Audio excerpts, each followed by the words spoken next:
இன்றைக்கி காலையில் நம்ம வீட்டில் என்ன பிரேக்ஃபாஸ்ட் பார்க்கலாம். காலையில் மொறு தோசையும் அப்புறம் வந்து மஷ்ரூம் குழம்பு தான் வச்சுருக்கிறேன். சிப்பி காளான் குழம்பு.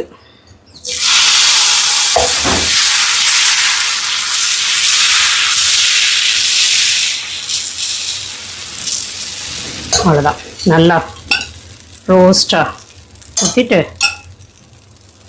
இங்கே சிப்பி காளானும் உருளைக்கிழங்கு போட்டு குருமா வச்சுருக்கிறேன். இந்த குருமா பார்த்திங்கன்னா நம்ம ஹேமாஸ் கிச்சன் ஃபுட்ஸ் குருமா பொடியும் குழம்பு பொடியும் சேர்த்து தான் குழம்பு பொடியும் சேர்த்து தான் இந்த குருமா செஞ்சுருக்கிறேன்.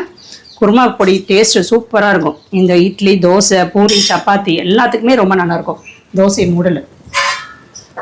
அப்புறம் 1 கப்பு முருங்கைக்கீரை சூப்பு. இங்கே மழை பெய்கிற மாதிரி இருக்குதா, வேர்த்து வடி இது பயங்கரமாக கணருது.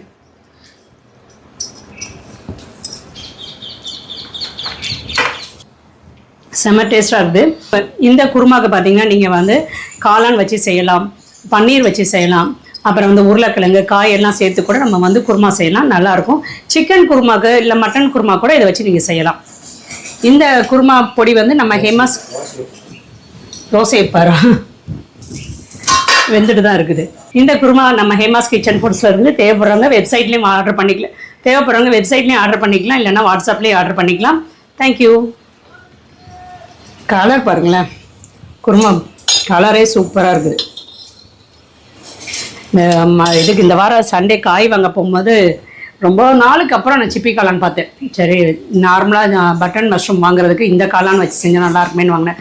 அப்படியே காளான் ரொம்ப நல்லாயிருக்கும். இந்த சிப்பி காளான் குழம்பு ட்ரை பண்ணுங்கள். அதுவும் நம்ம குருமா பொடி போட்டு செஞ்சு பாருங்கள். இங்கே நமக்கு தோசையும் ரெடி. நல்லா முறுன்னு தோசை.